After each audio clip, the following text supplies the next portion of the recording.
Selamat pagi dan selamat datang kepada seluruh peserta yang berpartisipasi pada webinar Biomimetic Peptide. Perkenalkan, saya Dewi yang akan menjadi MC pada webinar hari ini. Sebelum kami memulai webinar hari ini, ingin menginformasikan bahwa mikrofon dan video peserta telah kami nonaktifkan. Jika Anda memiliki pertanyaan untuk para pembicara, silakan kirimkan pertanyaan Anda melalui Q&A box yang tertera pada layar Anda. Jika terdapat gangguan pada internet selama webinar berlangsung, mohon menunggu dan silakan masuk kembali ke link webinar. Sebelum memulai webinar, izinkan saya membacakan agenda acara pagi hari ini. Welcoming dan ketentuan giveaway program oleh MC, pembukaan oleh moderator Ibu Reni Novitasari dari Immortal Group, presentasi pertama oleh Dr. Lilik Norawati, SPKK, Fins Divi, FAA Divi dengan topik update dalam efikasi bahan aktif biomimetic peptide pada kosmetika.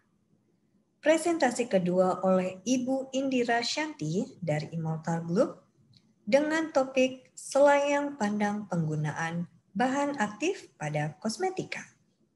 Kemudian presentasi ketiga oleh Bapak Yoga I. Kachmir dari Immortal Group dengan topik Formulating a Biomimetic Peptide in Cosmetical Product. Sesi tanya jawab, kalimat penutup oleh moderator, ketentuan giveaway program, serta penutupan. Berikutnya kami akan putarkan video pameran Cosmo Beauty Indonesia 2019.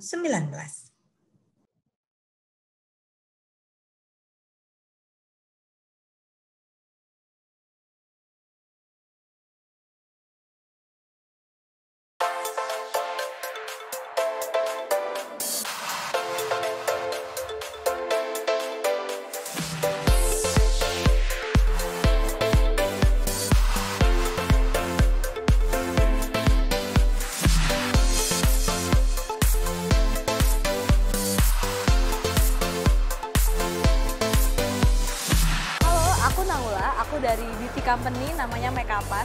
Jadi aku datang hari ini ke sini karena pengen ngeliat banyak banget booth-booth tentang mereka yang nge-supply pembuatan barang-barang yang terkait sama jasa kecantikan, kayak misalnya untuk produk-produk salon ataupun produk-produk make up yang pastinya tuh berkaitan sama bisnis aku.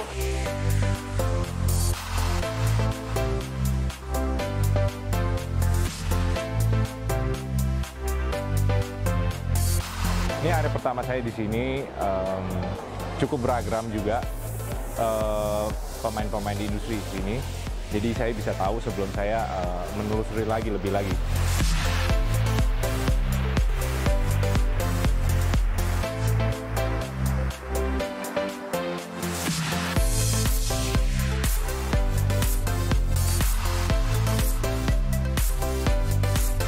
Saya di sini sebagai trainer director dari Laser Lash. Laser Lash ini bergerak di bidang eyelash extension dan juga lash filler yang baru diadakan di Indonesia. Kami memberikan supplies dan juga academy untuk para salon owners mengembangkan bisnis mereka.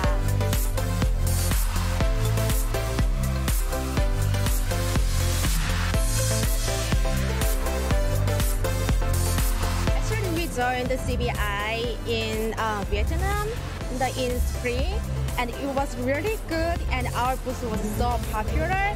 And your CBI team, I still remember that Mr. Gary was really good and helped us a lot.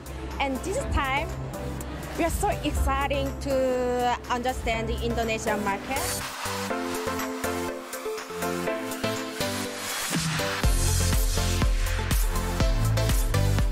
Saya mengucapkan selamat kepada Cosmo Beauty Indonesia, di mana untuk tahun ini penyelenggaraannya jauh lebih ramai, peserta stand-nya juga lebih banyak, dan tentunya tahun ini lebih sukses daripada tahun-tahun yang sebelumnya.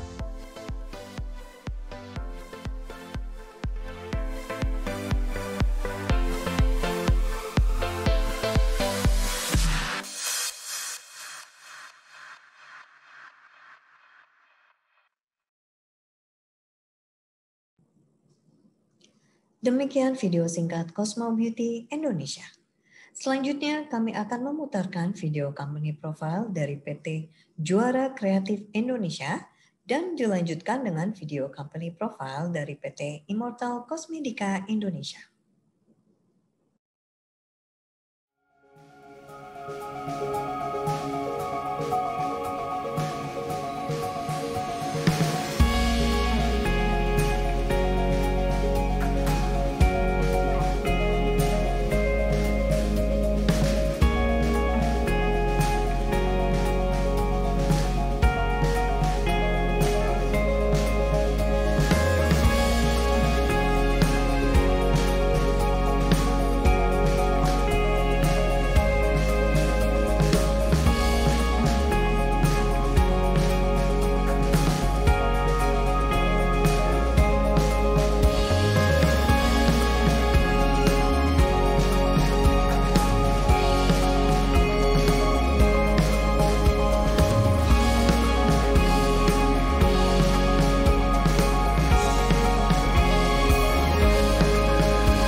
Demikian video company profile dari PT Juara Kreatif Indonesia dan PT Immortal Cosmetica Indonesia.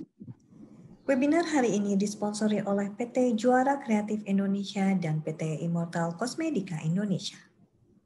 Sebelum memulai webinar, kami ingin menginformasikan bahwa akan ada giveaway dari PT Juara Kreatif Indonesia dan PT Immortal Cosmetica Indonesia untuk para peserta webinar. Akan ada hadiah menarik 3 macam voucher untuk pembelian produk dari Amaranthine Signature, di Kosmetik, dan Terra Natura untuk seluruh peserta webinar hari ini. Kami juga akan menginformasikan ketentuan untuk peserta webinar yang berkesempatan mendapatkan hadiah 3 macam voucher dari PT Juara Kreatif Indonesia dan PT Immortal Cosmetica Indonesia, yaitu 1.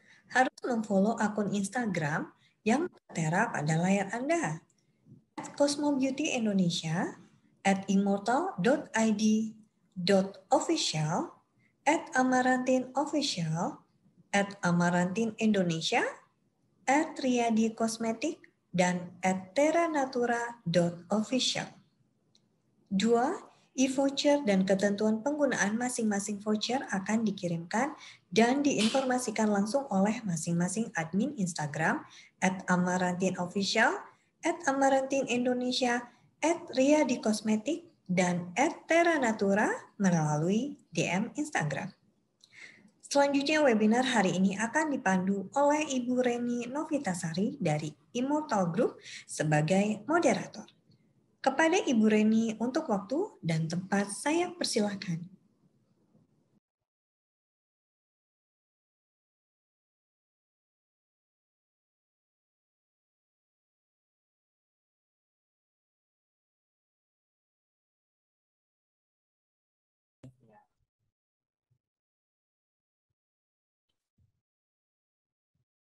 Oke, selamat pagi dan selamat datang untuk seluruh peserta webinar Cosmobuild bersama PT Juara Kreatif Indonesia dan Immortal Group pada hari ini.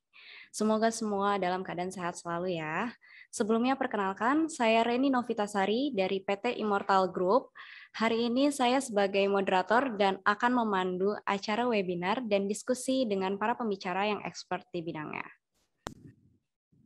Sebelum kita masuk ke acara inti webinar, saya mau mengingatkan bahwa seluruh peserta webinar berhak mendapatkan voucher belanja dengan total Rp75.000 untuk 3 produk brand sekaligus. Caranya gampang banget, hanya dengan memfollow akun Instagram @amarantinindonesia, @amarantinofficial, @teranatura.official, dan @triadikosmetik.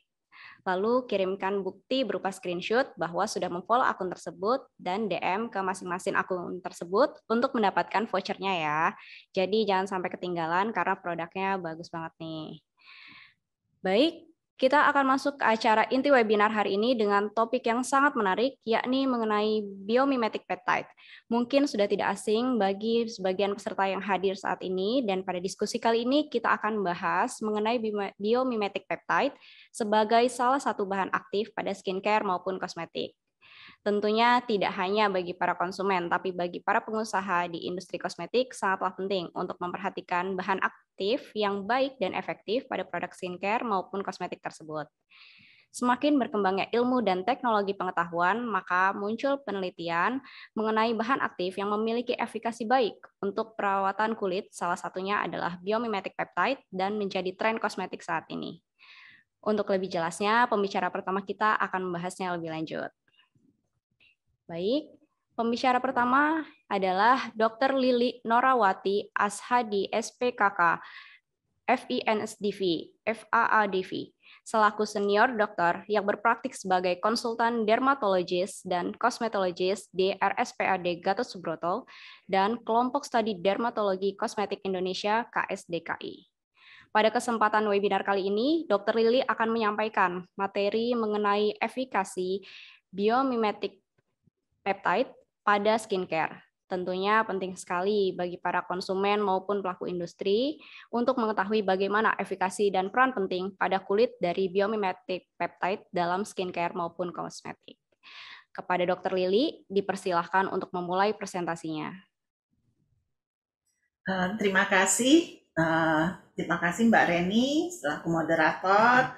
Terima kasih kepada sahabat-sahabat saya Cosmobuild dan Immortal yang mempersilahkan saya untuk bicara mengenai bahan aktif yang memang saya suka ya. Jadi saya banyak menggunakan peptida biomimetic ini untuk banyak hal ya, dari mulai skin booster sampai lipolysis injection yang merupakan bahan terupdate untuk lipolysis adalah multiple peptide ini ya.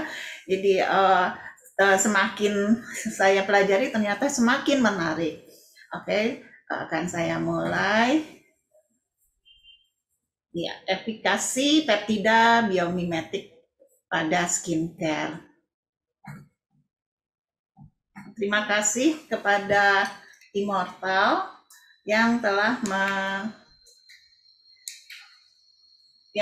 mensponsori acara ini ya. Perkembangan teknologi yang pesat dalam dunia kedokteran estetik dan kosmetologi menyebabkan meningkatnya kebutuhan akan bahan aktif yang dapat mengaktifkan mekanisme alami kulit.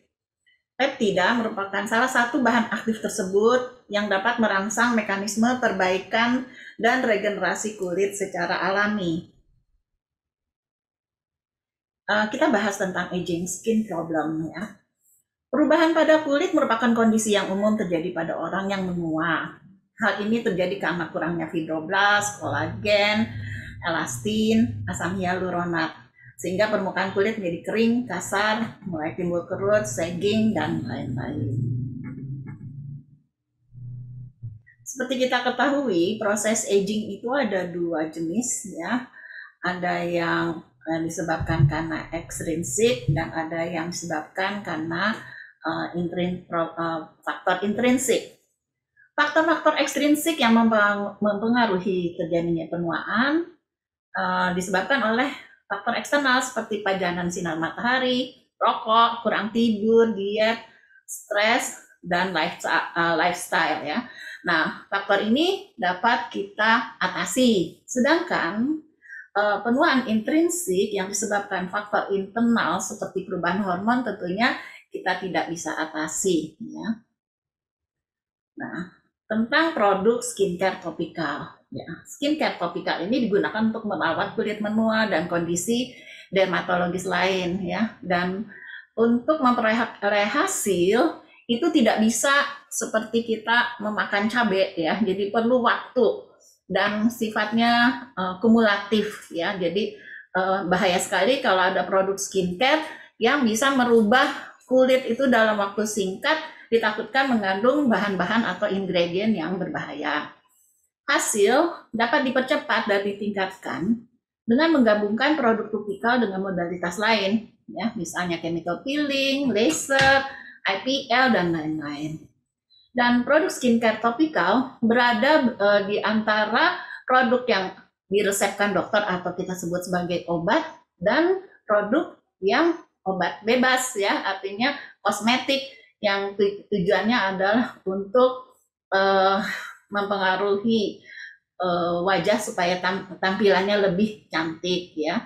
Jadi itu yang kita sebut sebagai kosmetika. Nanti saya akan bahas lebih lanjut tentang perbedaan ketiga macam ini. Kita harus tahu bedanya antara kosmetik, kosmetikal, dan obat. Dan peptide ini tergolong dalam kosmetikal ya. Kosmetik hanya mempunyai efek farmasetikal ya. Dia tidak berefek pada atau untuk penyakit kulit, kelainan kulit minor, dan tidak menimbulkan efek samping. Sedangkan kosmetikal selain mempunyai efek farmasetikal, mempunyai efek sedikit pada penyakit kulit dan berefek cukup bagus untuk kelainan kulit minor, dan namun efek sampingnya nggak terlalu sebanyak obat. Sedangkan obat mempunyai efek farmasetikal, berefek pada penyakit kulit, sedikit berefek pada kelainan kulit minor, dan efek sampingnya tentunya cukup atau lebih besar dibandingkan bahan yang lain. Pemilihan produk skincare, tentunya kita harus memilih. Tidak semua skincare itu bagus ya. Jadi ada hal-hal yang harus kita pahami ya. Yang penting adalah tidak menyebabkan iritasi, kompatibel dengan jenis kulit pasien, bisa berminyak, normal, kering, kombinasi, kulit sensitif, atau jenis kulit tipe kulit Fitzpatrick. Juga selain itu efektif dalam memperbaiki penuaan kulit wajah dan dapat melengkapi prosedur invasif dan minimal invasif. Nah, untuk produk skincare yang optimal dan baik, tentu nanti Dr. Yoga akan membahasnya lebih lanjut. Sekarang cerita tentang piramida skincare ya. Piramida skincare juga dikenal sebagai perawatan kulit anti-aging. Kita bisa lihat ini adalah skincare lengkap yang diperlukan untuk mengatasi aging ya. Dan stimulasi seluler sekarang diakui sebagai bahan integral dan penting dari rangkaian perawatan kulit anti-aging yang komprehensif. Dan salah satu bahan yang dapat menstimulasi seluler adalah peptida. Apa sih peptida? Peptida adalah senyawa kimia organik yang dibuat melalui kombinasi 2 atau lebih molekul asam amino melalui ikatan peptida yang bergabung untuk membentuk protein ya. Nah, peptida ini ada 2 macam, ada yang alami dan ada yang sintetik. Nanti kita bahas satu persatu ya. Nah, tergantung dari jumlah asam amino yang saling berhubungan, kita mengenal apa yang disebut dengan oligopeptida. Rantainya terdiri dari 2 sampai 9 asam amino. Polipeptida rantainya terdiri dari 10 sampai 100 asam amino, sedangkan kalau protein rantainya terdiri dari lebih dari 100 asam amino. Ini akan banyak kita bisa lihat dan kita baca pada jurnal-jurnal ya yang ada di mbah Google. Kita bisa lihat jadi supaya teman-teman tahu apa bedanya oligopeptida, polipeptida maupun protein. Peran peptida dalam kulit. Ini saya bahas mengenai peptida alami. Peptida alami berpartisipasi dalam banyak proses yang terjadi dalam tubuh manusia. Beberapa di antaranya mempertahankan homeostasis, keseimbangan internal di dalam tubuh. Yang lain juga dapat berfungsi sebagai antioksidan atau detoksikan. Peptida di kulit terlibat dalam komunikasi intraseluler dan merangsang aktivitas enzim dan hormon yang bertanggung jawab untuk proses seluler. Jadi keren peptida ini ya. Namun, peptida yang alami ini dengan bertambahnya usia, maka jumlahnya juga akan menurun ya. Itu sudah hukum alam ya. Selain jumlahnya menurun, sintesisnya juga menjadi rusak sehingga proses metabolisme dan perbaikan yang dikendalikan oleh peptida secara bertahap menjadi melemah dan menjadi terganggu. Akibatnya proses ini menyebabkan terjadinya lesi yang terkait dengan proses penuaan. Ya. Yang satu lagi adalah tentang peptida sintetik ya. Sebagian besar peptida sintetik yang digunakan dalam kosmeseutikal adalah peptida biomimetik. Apa sih peptida biomimetik ya? Peptida biomimetik adalah peptida sintesis yang secara struktural mirip dengan peptida alami dan mempunyai urutan asam amino juga sama ya seperti peptida alami, sehingga mempunyai fungsi yang sama dan mengatur metabolisme yang seluler dan metabolisme seluler yang seefektif peptida alami. Jadi keren ya. Jadi ternyata dengan kemajuan teknologi bisa dibuat suatu peptida biomimetik yang mirip sekali dengan peptida alami. Keuntungan menggunakan peptida biomimetik dalam kosmetologi adalah sifatnya stabilitasnya itu lebih unggul ya, stabil ya. Tentunya ini harus diproduksi oleh perusahaan tertentu yang memang sudah berqualified ya. Yang seperti salah satunya adalah Immortal Cosmedica ini ya.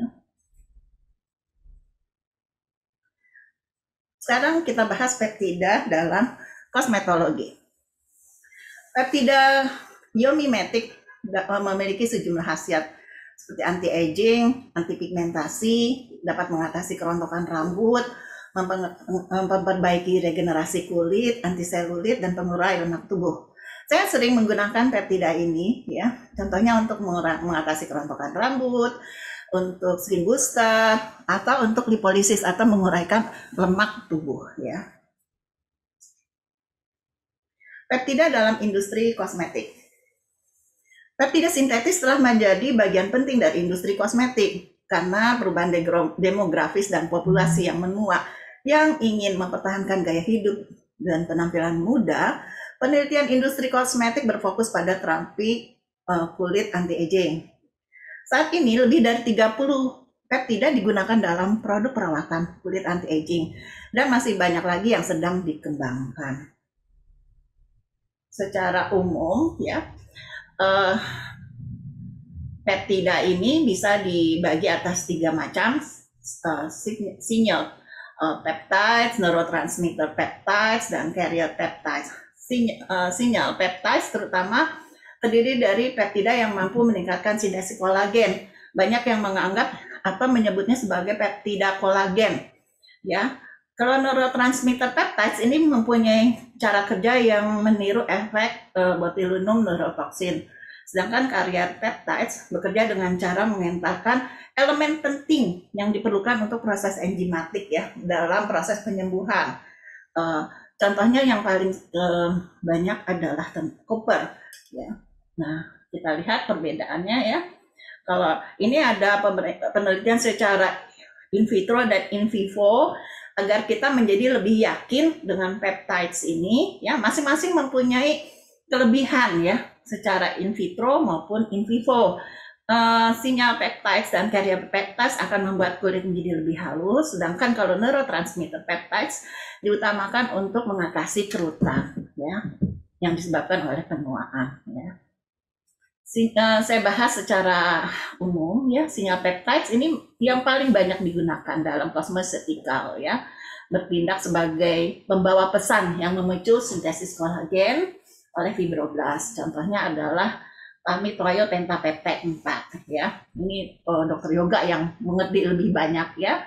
Sedangkan kalau neurotransmitter peptides ya, ini bekerja dengan cara menghambat pelepasan asetilkolin pada neuromuscular junction seperti yang dilakukan oleh botulinum toksin ya. Contohnya di sini adalah argyrellin. Mungkin teman-teman sudah tahu argyrellin sering dipakai untuk pengencangan kulit wajah. Carrier peptides dirancang untuk menstabilkan dan mengantarkan koper, elemen yang sangat penting untuk angiogenesis, penyembuhan luka, dan proses enzimatik lain ya. Contohnya adalah copper peptide. Selanjutnya peran potensial peptida bioaktif. Jadi peptida biomimetik itu disebut juga sebagai peptida bioaktif ya. Jadi perannya dalam kosmetika mempunyai spektrum bioaktivitas yang luas. Tadi sudah dibahas tentang studi in vitro dan in vivo ya.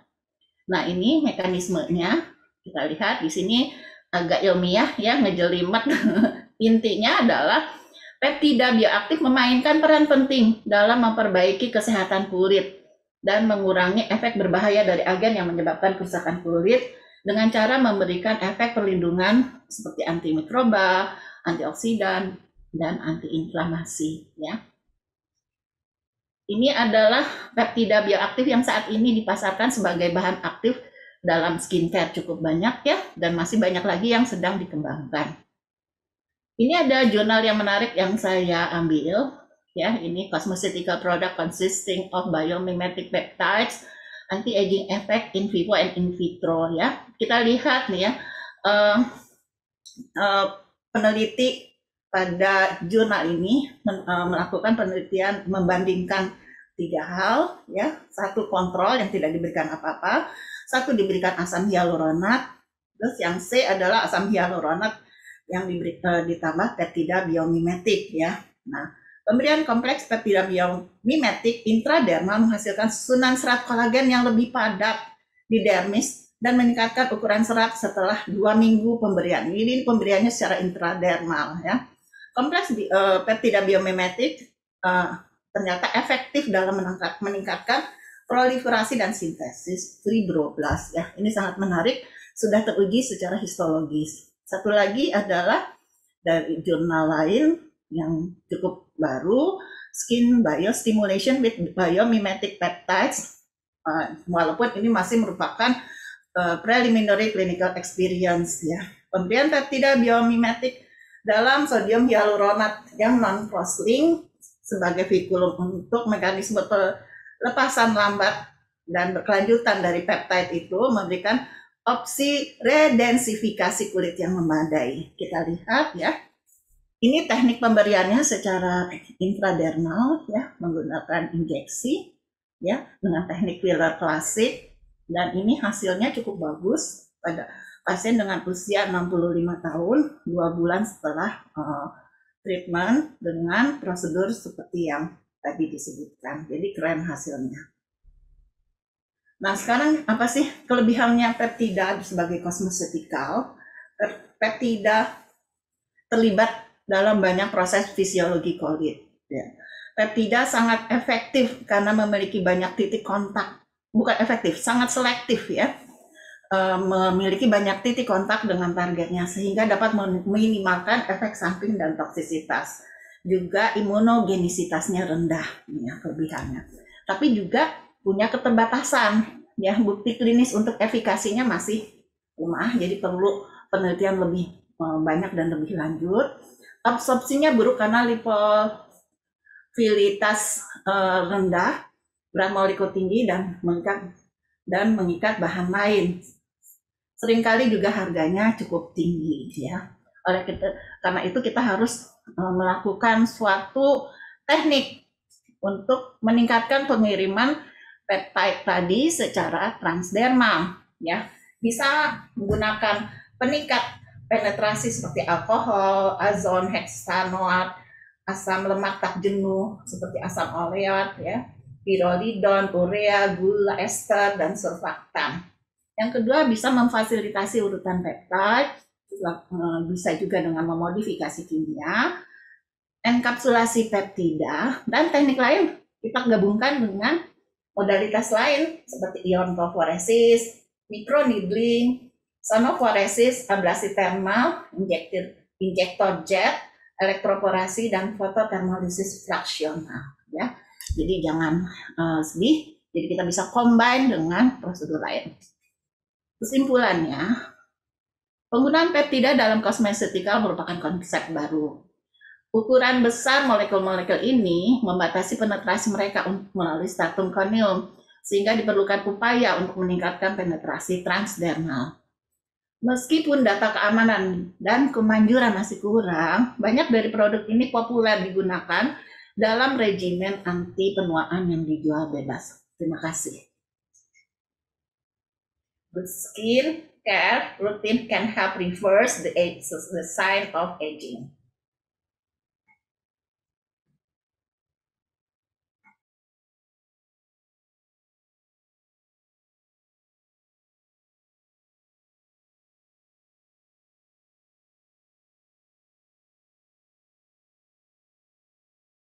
Ya, baik. Terima kasih Dr. Lili atas materi yang disampaikan.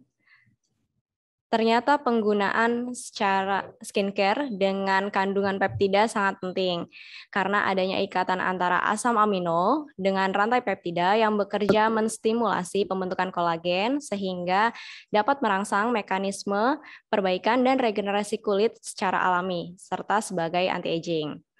Selain itu, peptida sangat selektif karena memiliki banyak titik kontak dengan targetnya, maka dapat meminimalkan efek samping dan toksisitas. Hal ini dapat dijadikan inovasi dalam pengembangan produk di perindustrian kosmetik yang dinamis dan masif. Baik, selanjutnya, apakah Bapak Ibu ada yang bertanya? Atau kami simpan dulu pertanyaannya dan akan dijawab secara offline. Ya, selanjutnya dikarenakan Dr. Lili akan ada acara, maka kita selanjutnya mohon pamit. Terima kasih Dr. Lili. Dan selanjutnya kami akan masuk ke sesi berikutnya, yaitu oleh Ibu Indira Santi. Ibu Indira Santi selaku R&D Manager dari Immortal Group, beliau seorang apoteker yang expert dan telah berkecimpung di dunia kosmetik selama puluhan tahun, dan hari ini akan membahas selayang pandang penggunaan bahan aktif pada kosmetik. Kepada Ibu Indira Santi, kami persilahkan.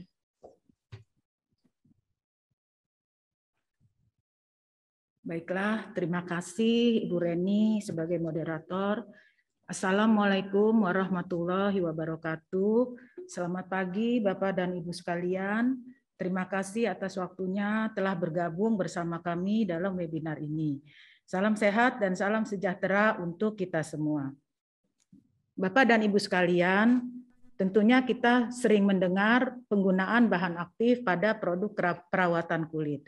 Tapi sebenarnya apa sih yang dimaksud dengan bahan aktif tersebut?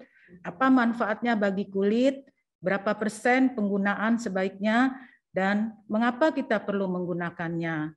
Oleh karena itu, pada kesempatan kali ini saya Indira Santi ingin berbagi ataupun sharing terkait penggunaan bahan aktif pada kosmetik. Next. Sebelum kita membahas pada topik tersebut, ada baiknya kita memahami definisi kosmetik kembali, yaitu bahan atau sediaan yang digunakan pada bagian luar tubuh manusia. Misalnya epidermis, rambut, kuku, bibir, organ genital bagian luar, gigi, dan membran mukosa mulut. Yang tujuannya adalah untuk membersihkan, mewangikan, mengubah penampilan, memperbaiki bau badan, melindungi dan atau memelihara tubuh pada kondisi baik. Next. Nah, berdasarkan kegunaannya bagi kulit, kosmetik itu digolongkan menjadi dua. Pertama itu adalah skincare. Tujuannya untuk merawat kebersihan dan kesehatan kulit. Biasanya berupa rangkaian produk mulai dari cleansing, toner, serum, day cream maupun night cream. Dan yang kedua adalah dekoratif. Tujuannya untuk lebih ke efek psikologis agar tampil percaya diri, seperti biar terlihat lebih cantik dan juga menarik. Adapun next. Adapun bahan kosmetik itu sendiri telah diatur oleh Peraturan Badan POM nomor 23 tahun 2019, yaitu bahan atau campuran bahan yang berasal dari alam dan atau sintetik yang merupakan komponen kosmetik termasuk bahan pewarna, bahan pengawet, dan juga tabir surya. Pada persyaratan teknis bahan kosmetik, dalam aturan tersebut disebutkan bahwa bahan pewarna, bahan pengawet, dan tabir surya itu termasuk positive list. Ada pada lampiran 2, 3, dan 4. Di mana bahan-bahan pada lampiran tersebut diizinkan digunakan dengan pembatasan yang diperbolehkan. Untuk lampiran 1 itu juga terdapat bahan kosmetik yang boleh digunakan dengan pembatasan dan persyaratan penggunaannya. Misalnya asam salisilat untuk produk bilas maksimal 3% dan produk non bilas maksimal 2%.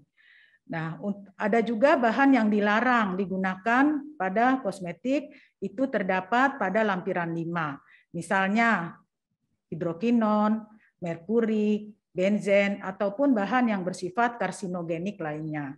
Jadi pada saat kita ingin membuat produk kosmetik, kita harus mengacu kepada peraturan tersebut.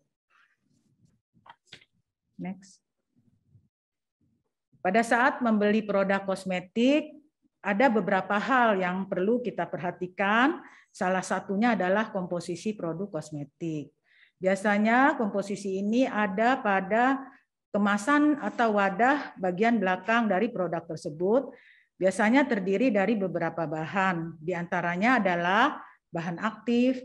Nah, bahan aktif ini merupakan bahan atau kandungan kimia dalam skincare yang berperan aktif dalam memberikan hasil sesuai klaim produk tersebut. Selain itu, bahan aktif juga dapat disebut sebagai identitas dari suatu produk, di mana bahan itulah yang biasanya membedakan antara produk yang satu dengan yang lainnya. Penggunaan bahan aktif harus didukung oleh atau dibuktikan khasiatnya oleh serangkaian uji saintifik atau uji lab, baik secara in vitro maupun in vivo. Bahan lainnya adalah bahan fungsional.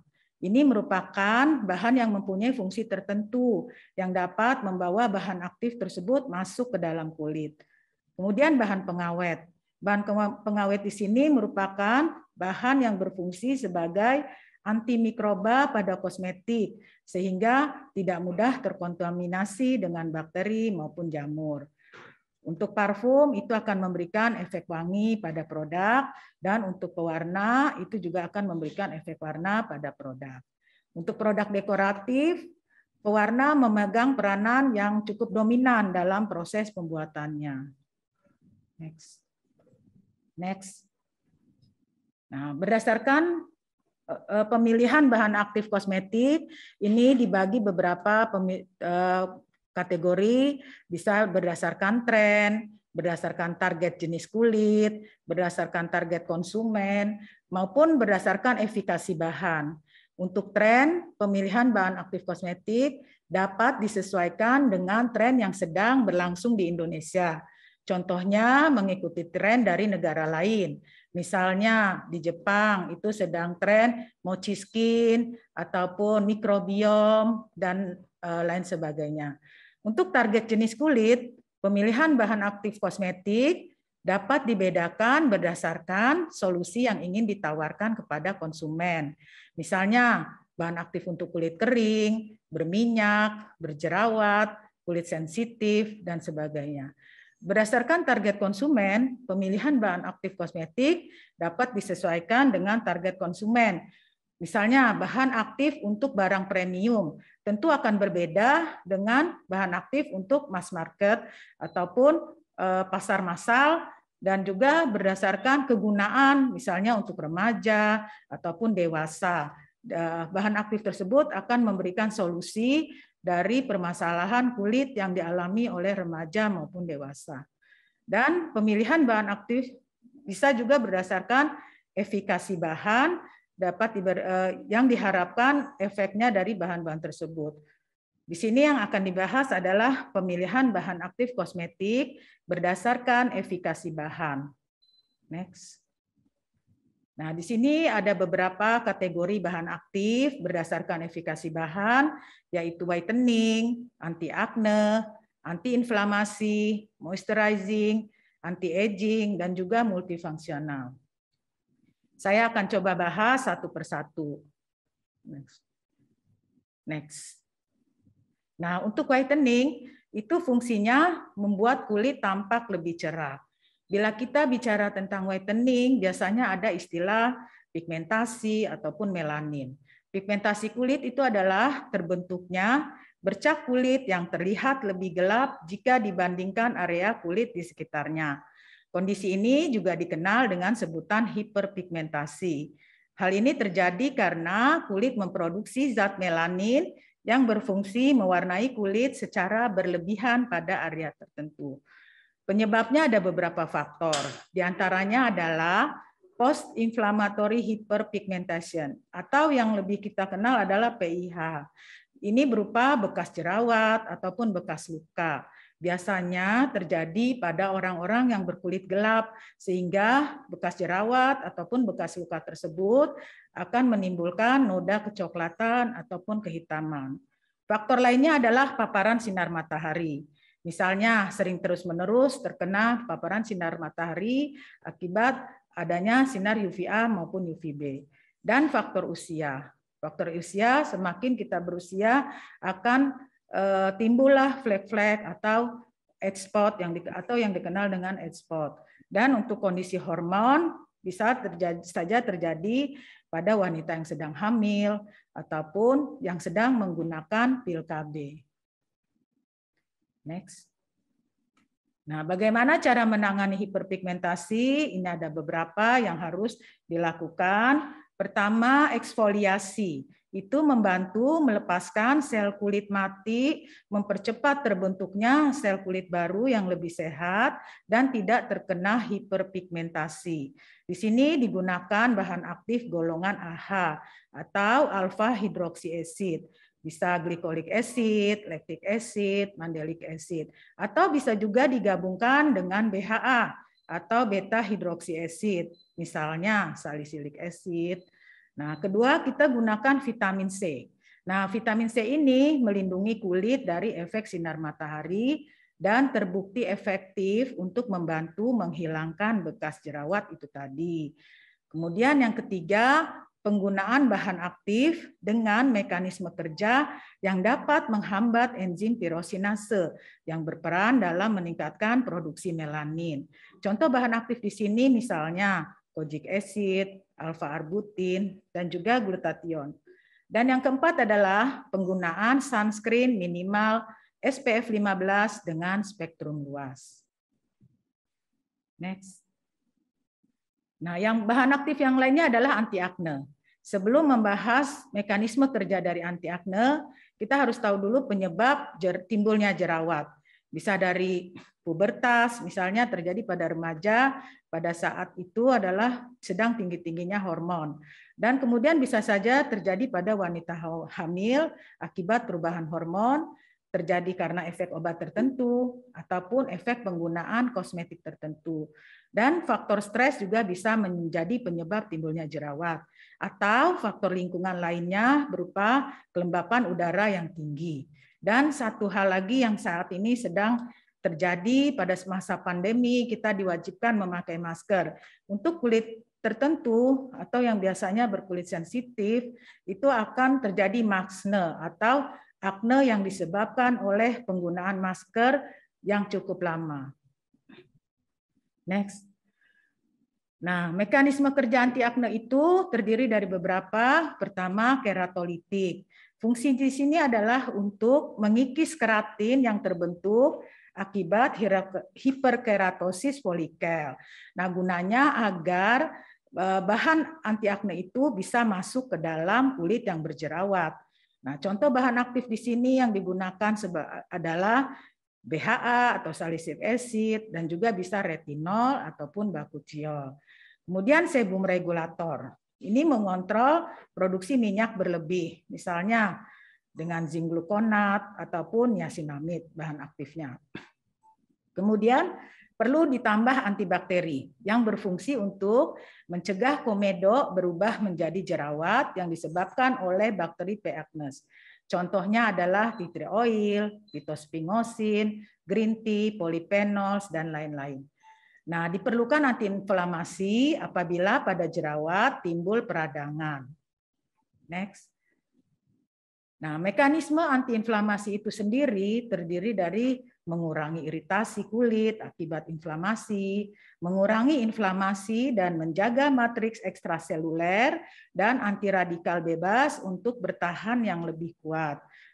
Untuk pertahanan yang lebih kuat. Contoh bahan aktif di sini misalnya niacinamide, phytospingosin, K2-glycerizinate, alpha-bisabolol, dan lain-lain. Next. Kemudian bahan aktif berikutnya yang tergolong moisturizing. Nah, moisturizing ini adalah berfungsi untuk memberikan kelembapan pada kulit. Terdiri dari beberapa faktor, terdiri dari beberapa golongan yang bisa disebut moisturizing. Itu adalah pertama emollient. Emollient ini umumnya oil base. Contohnya vegetable oil, sea butter, jojoba oil. Karena dia oil base, biasanya cocok digunakan untuk kulit kering dan sensitif. Kemudian humectant. Untuk humectant berbahan dasar air atau water base. Ini cocok digunakan untuk kulit berminyak, berjerawat, dan kombinasi. Contoh bahan aktif di sini sodium PCA, aloe vera, gliserin, dan juga propilen glikol. Dan oklusif. Oklusif ini berfungsi untuk mengunci kelembapan pada kulit dengan cara memberikan lapisan pelindung untuk mencegah berkurangnya kadar air. Ini cocok digunakan untuk kulit yang sangat kering karena bahan aktifnya di sini termasuk golongan petroleum jelly, wax, dan juga silikon. Dan moisturizer dengan bahan aktif tertentu. Di sini berfungsi menambah kelembapan kulit, menjaga skin barrier kulit, dan memberikan nutrisi bagi kulit. Contoh ceramide dan hyaluronic acid. Next. Bahan aktif berikutnya adalah anti-aging. Nah, anti-aging ini adalah bahan aktif yang dapat membantu mengurangi, menutup, mencegah kerutan pada kulit. Penyebab anti-aging itu ada beberapa faktor, diantaranya kebiasaan hidup yang tidak sehat, efek lingkungan, misalnya matahari ataupun polusi, dan usia. Nah, menurut penelitian, manusia yang memasuki usia 30 tahun itu kadar kolagen akan berkurang sehingga kulit cepat kering dan timbullah kerut-kerut pada bagian kulit terutama di sekitar mata. Dan juga genetik. Penuaan dini juga bisa terjadi karena faktor keturunan. Gen aging yang terbawa dalam diri seseorang akan memungkinkan dirinya menjadi tua sebelum waktunya. Next. Mekanisme kerja bahan aktif anti-aging itu pertama melindungi kulit dari sinar matahari. Contohnya penggunaan sunscreen, tabir surya, UVA, UVB. Kemudian melindungi kulit dari radikal bebas. Contohnya penggunaan antioksidan. Antioksidan adalah zat yang dapat mencegah atau memperlambat kerusakan sel-sel kulit akibat radikal bebas itu tadi. Nah, radikal bebas yang dimaksud bisa berupa polusi rokok, polusi asap kendaraan, ataupun zat beracun seperti pestisida dan juga logam berat. Kemudian mekanisme kerja lainnya dari bahan anti-aging itu adalah meningkatkan produksi kolagen dan keratin. Contoh bahan aktif di sini misalnya retinol dan vitamin C. Ini cocok digunakan untuk yang berkulit berminyak karena penggunaan retinol dan vitamin C sedikit membuat kulit menjadi lebih kering. Dan untuk kulit yang kering ataupun yang sensitif bisa menggunakan bakuchiol karena ini adalah sejenis retinol tetapi dia lebih mild ataupun lebih gentle sehingga tidak menyebabkan iritasi. Kemudian bahan lainnya untuk meningkatkan produksi kolagen adalah golongan biomimetic peptide yang tadi sudah dijelaskan pada pembicara pertama yaitu Dr. Lili. Dan nanti akan dijelaskan lebih lanjut dan secara detail dengan Dr. Yoga. Kemudian mekanisme kerja selanjutnya adalah melembabkan kulit. Nah, contoh penggunaan bahan aktif di sini adalah ceramide dan hyaluronic acid. Next. Bahan berikutnya adalah bahan aktif yang punya fungsi multifungsional. Di sini ada beberapa contohnya, misalnya niacinamide, retinol, dan biomimetic peptide. Niacinamide itu banyak sekali digunakan pada produk-produk perawatan kulit karena memang mempunyai banyak sekali kegunaan pada kulit. Begitupun retinol. Retinol bisa digunakan sebagai keratolitik pada antiakne dan juga bisa meningkatkan kolagen dan keratin pada anti-aging. Begitu pula biomimetic peptide. Selain bisa meningkatkan kolagen dan keratin, bisa juga melembabkan dan mencerahkan kulit. Next. Di sini ada beberapa poin pada saat kita membuat formula yang mungkin bisa menjadi patokan gitu pada saat kita membuat memformulasikan suatu produk. Pertama adalah penggunaan bahan aktif harus disesuaikan dengan klaim produk. Misalnya, kita ingin mengklaim produk lightening atau whitening, maka bahan aktif yang digunakan harus yang berfungsi sebagai lightening dengan konsentrasi yang telah direkomendasikan.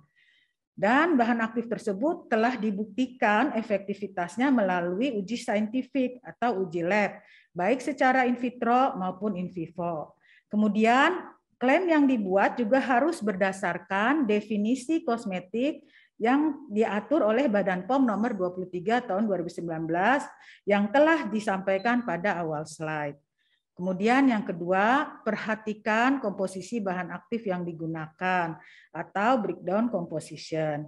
Saat ini banyak bahan aktif yang ditawarkan itu terdiri dari beberapa bahan aktif. Dan ada juga bahan fungsional di dalamnya. Misalnya alkohol sebagai solvent ataupun metilparaben sebagai preservatif.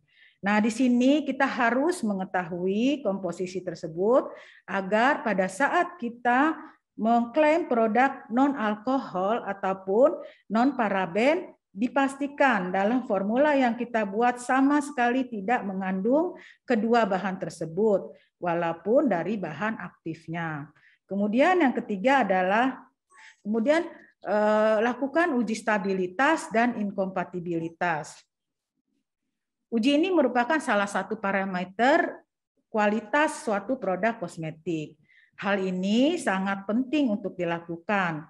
Tujuannya adalah untuk mengetahui kemampuan suatu produk untuk tetap bertahan ataupun tetap stabil pada masa penyimpanan dan penggunaannya. Kemudian yang keempat, bila perlu lakukan uji keamanan atau safety test dan uji khasiat atau efficacy test. Nah, misalnya kita akan mengklaim produk non-komedogenik ataupun hipoalergenik, maka harus dilakukan uji keamanannya ataupun safety test. Atau bila kita ingin mengklaim produk tersebut dapat mencerahkan kulit dalam waktu 6-8 minggu misalnya, maka kita juga harus buktikan dengan melakukan uji khasiat atau efficacy test. Kemudian tambahkan antioksidan dan booster untuk memperkuat efikasi dari bahan aktif yang digunakan. Tujuan penambahan antioksidan di sini agar produk kosmetik tidak mudah teroksidasi. Karena seperti kita ketahui bersama bahwa beberapa bahan aktif seperti alpha-arbutin, kojic acid, glutathione pada masa penyimpanan mempunyai sifat yang mudah teroksidasi dan berubah warna menjadi kecoklatan. Nah, sedangkan penambahan booster di sini tujuannya adalah untuk memperkuat efikasi dari bahan aktif yang digunakan. Dan yang terakhir itu lakukan inovasi bahan aktif. Kita perlu terus-menerus mengupdate bahan-bahan kosmetik, khususnya bahan aktif yang sedang tren, dengan tujuan menghasilkan sesuatu yang berbeda, Misalnya dengan adanya teknologi nano, atau teknologi drone, atau teknologi biomimetik dari bahan yang aktif yang kita gunakan. Sehingga produk yang kita buat memiliki keunggulan dan keunikan yang bisa bersaing dengan produk-produk unggulan lainnya yang ada di pasaran, termasuk dengan kosmetik impor yang ada di Indonesia. Nah, contoh inovasi bahan aktifnya adalah biomimetic peptide. Nah, terakhir saya juga akan memberikan tips pada penggunaan skincare, terutama untuk bahan-bahan aktif yang untuk di anti acne ataupun whitening ataupun anti aging. Pertama, sebaiknya jangan dipakai bersamaan dalam satu rangkaian produk skincare. Hal ini bertujuan kalau misalnya terjadi ketidakcocokan, misalnya timbul beruntusan ataupun hal lainnya, paling tidak kita mengetahui kira-kira produk apa yang menyebabkan ketidaknyamanan tersebut. Kemudian untuk produk skincare yang mengandung bahan aktif kuat seperti retinol, golongan AHA, maupun salicylic acid, sebaiknya jangan digunakan langsung setiap hari. Biasanya cuma mungkin dicoba 2 atau 3 kali dalam seminggu sambil melihat reaksinya di kulit seperti apa. Kalau aman-aman saja, baru bisa dipakai setiap hari. Dan yang terakhir, jangan lupa pakai sunscreen setiap hari.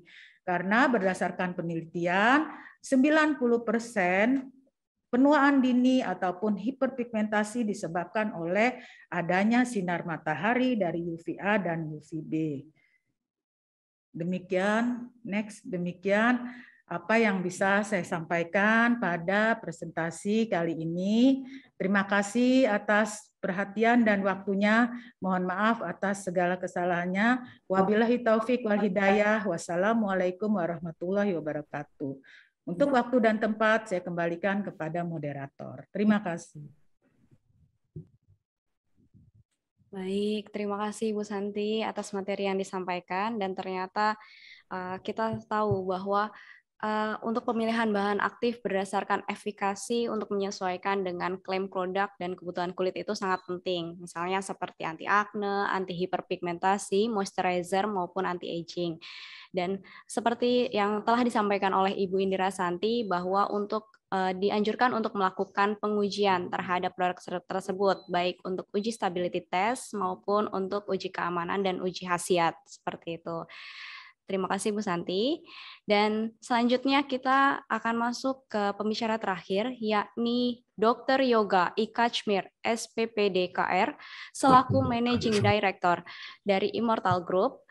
Dr. Yoga juga merupakan dokter spesialis penyakit dalam yang memiliki passion terhadap ilmu pengetahuan kulit, dan tentunya Dr. Yoga merupakan seorang expert di industri kosmetik yang telah ditekuninya selama puluhan tahun. Pada kesempatan webinar kali ini, Dr. Yoga akan menyampaikan materi mengenai formulating biomimetic peptide in cosmeceutical products. Kepada Dr. Yoga, dipersilakan untuk memulai presentasinya.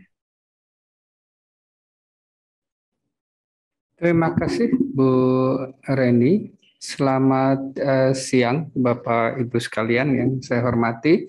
Assalamualaikum warahmatullahi wabarakatuh.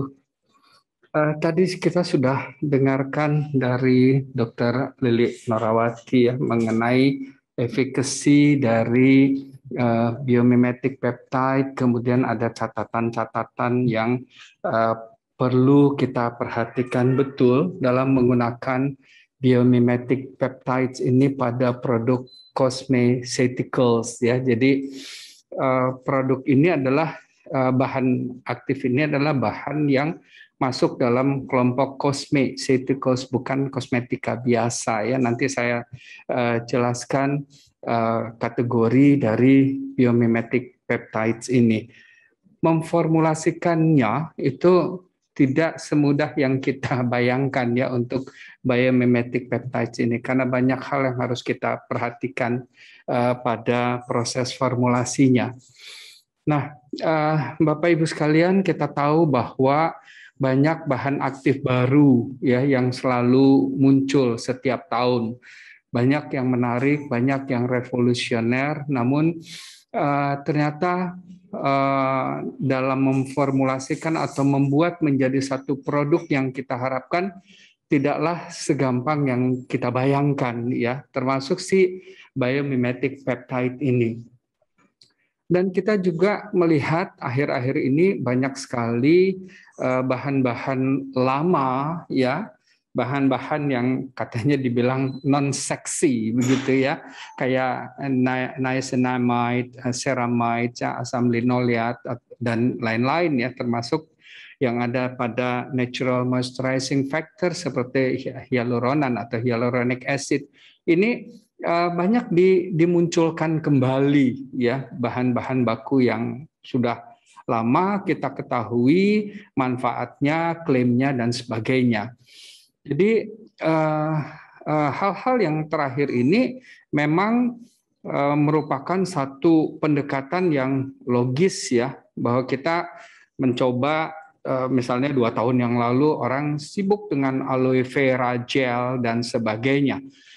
Sekarang ini banyak sekali serum-serum yang kita perhatikan mengandung niacinamide ya, mengandung retinol dan sebagainya, padahal bahan-bahan itu adalah bahan-bahan yang sudah lama sekali kita kenal dari puluhan tahun sebelumnya ya. Nah, Bapak Ibu sekalian, tentu kalau kita membicarakan cosmeceuticals, kita harus melihat efektivitasnya, efikasinya. Tadi sudah dikemukakan oleh Dr. Lili Norawati perbedaan kosmetika biasa dan cosmeceuticals-nya ya. Di sini kita memilih skincare itu harus yang memiliki efektivitas yang kita harapkan dan tentu hasilnya adalah hasil yang baik yang kita inginkan gitu ya. Nah, salah satu pendekatan rasional ya dalam pemilihan skincare ini tentu harus ada satu formulasi yang memberikan perlindungan atau proteksi, terutama tadi yang sudah dikemukakan oleh pembicara pertama, Dr. Lili, makin tua skin barrier kita makin rusak ya. Jadi proses proteksinya makin amburadul gitu ya. Dan ini memang harus kita perhatikan.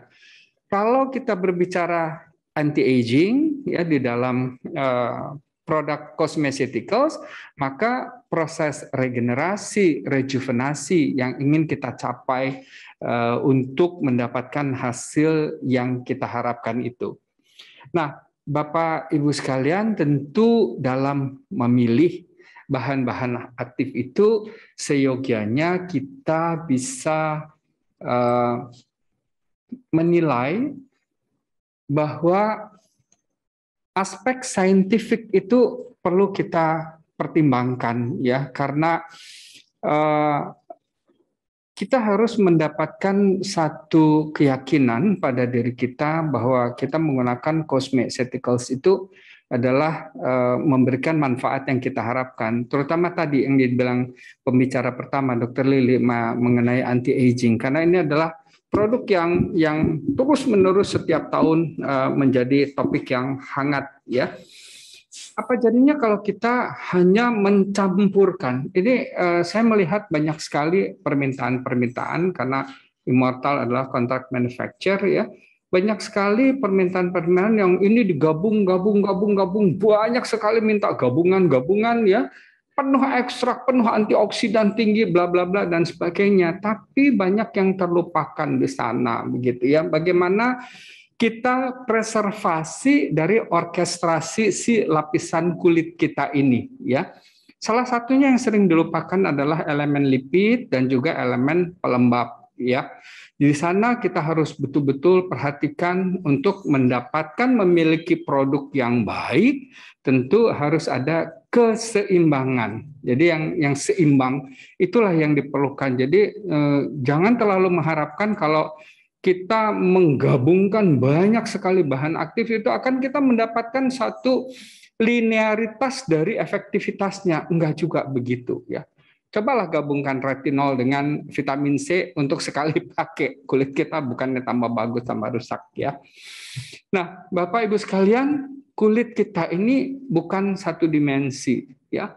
Perawatan kulit juga demikian. Tadi Dr. Lili sudah menyampaikan bahwa kita tidak hanya produk cosmeceuticals yang dipakai, tapi ada modalitas-modalitas lain yang bisa dipakai. Misalnya yang ada di pertanyaan, penggunaan iontoforesis dan sebagainya, laser, dermabrasi dan seterusnya.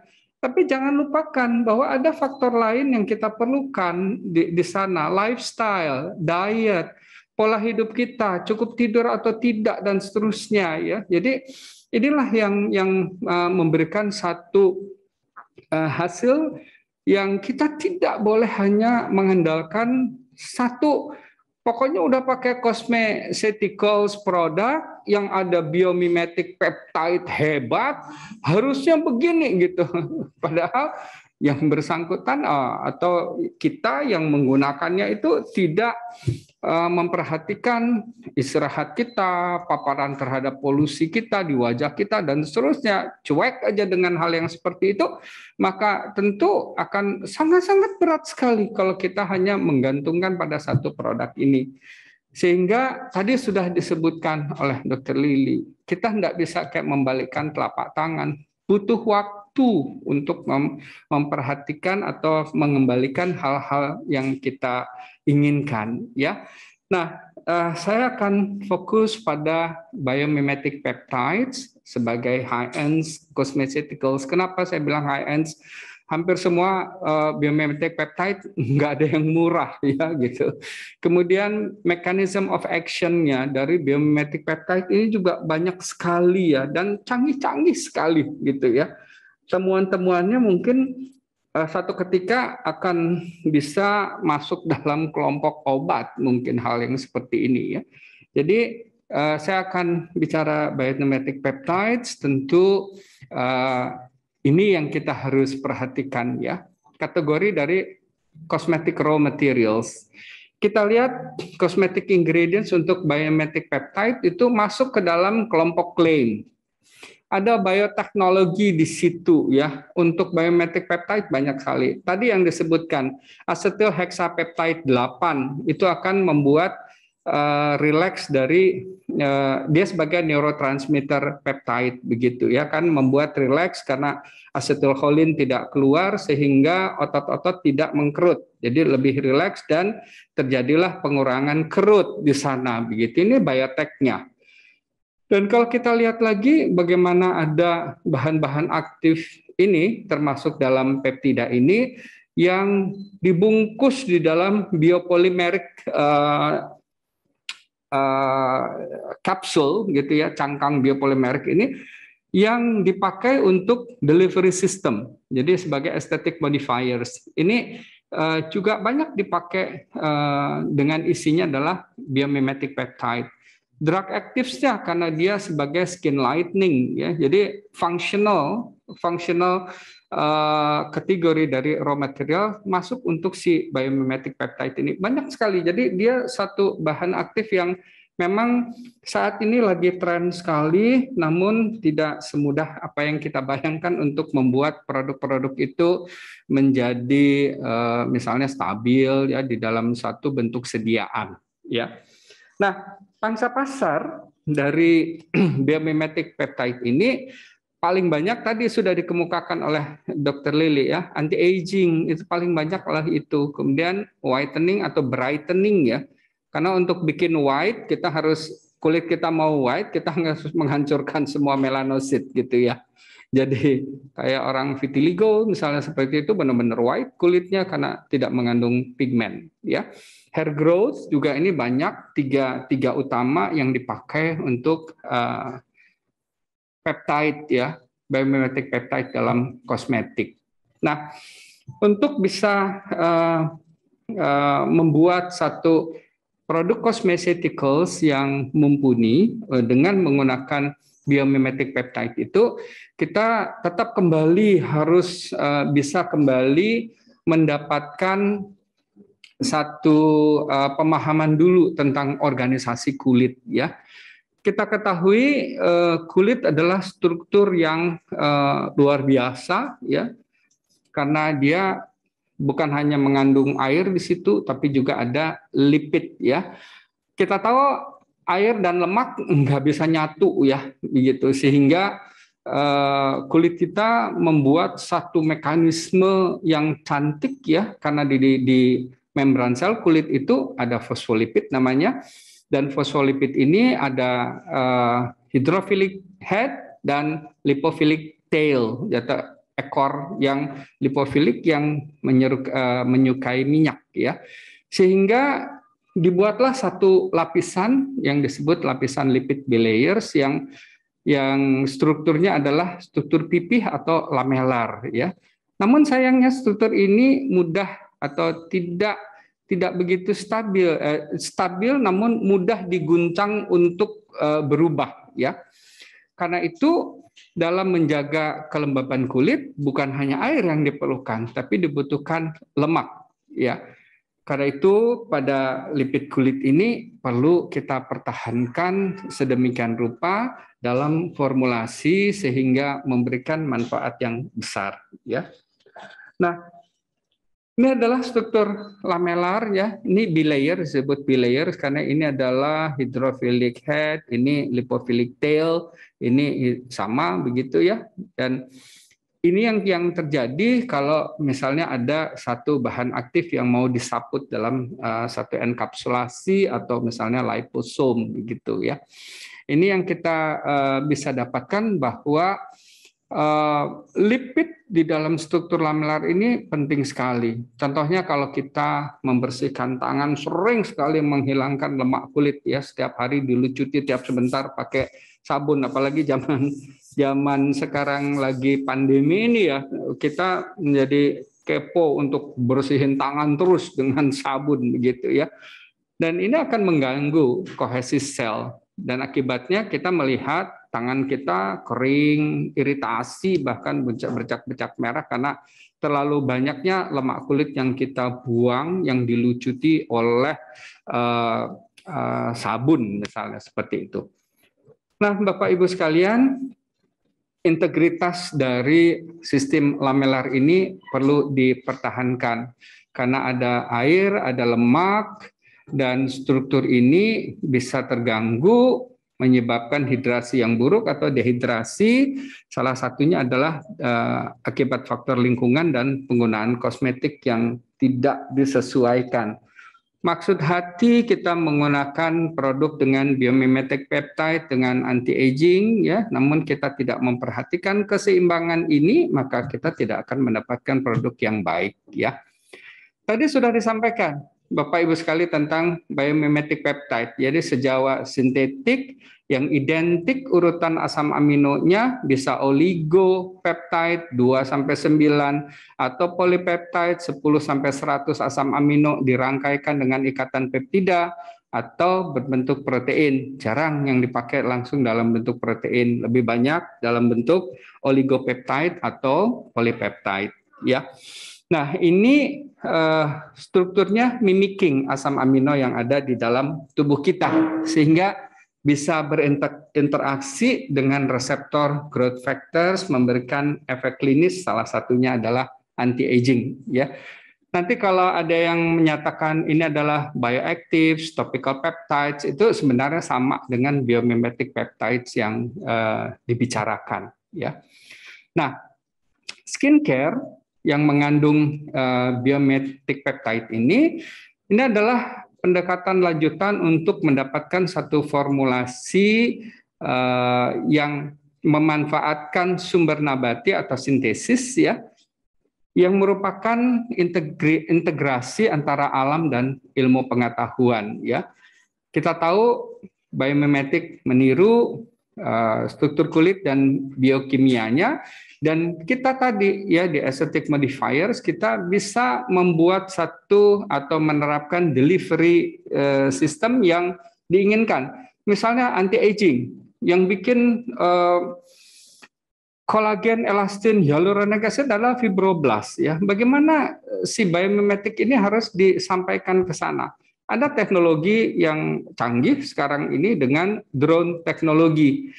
Karena bahan aktif yang disaput biopolymeric resin itu yang mudah didegradasi oleh tubuh, dia mempunyai ligan di permukaannya yang nanti akan berikatan dengan reseptor di permukaan sel yang dituju, misalnya fibroblast, maka terjadilah atau terciptalah satu protein yang dibutuhkan seperti kolagen, elastin itu, ya. Dan ini berfungsi sebagai anti-aging. Makanya biomimetic peptide cosmetic ini merupakan the next frontier dalam skincare alami, ya. Kita mengharapkan kemajuan ilmu pengetahuan akan membawa kita menjadi lebih terukur dalam memberikan satu produk kepada orang yang membutuhkan atau memakainya. Nah, ini sudah disampaikan juga bahwa peptida adalah pembawa pesan kimia yang memberitahu sel kita apa yang harus dilakukan. Misalnya tadi terhadap fibroblast, produksilah kolagen dan seterusnya, ya. Namun dia juga bisa mengontrol misalnya sensitivitas. Tadi Dr. Lily udah menyampaikan juga masalah hormonal dan banyak lagi, ya. Yang sensitivitas ini masuk ke dalam kriteria neurotransmitter peptide, ya. Nah, dalam hal memformulasikan, ya, biomimetic peptide bisa, ya, ditambahkan dalam formula kosmetik untuk mencapai hal-hal tertentu, misalnya sebagai anti-aging, pelembab, atau restorasi perbaikan dari skin barrier atau sawar kulit, ya. Kita bisa menggunakan banyak sekali peptida. Nah, ini adalah manfaatnya dalam bidang kosmetik. 3 teratas itu yang paling banyak dipakai. Namun ternyata, ya, dalam efficacy formula satu kosmetik ini juga memberikan satu peran yang luar biasa sekali kalau kita menggunakan teknologi atau bahan aktif yang mengandung biomimetic peptide ini.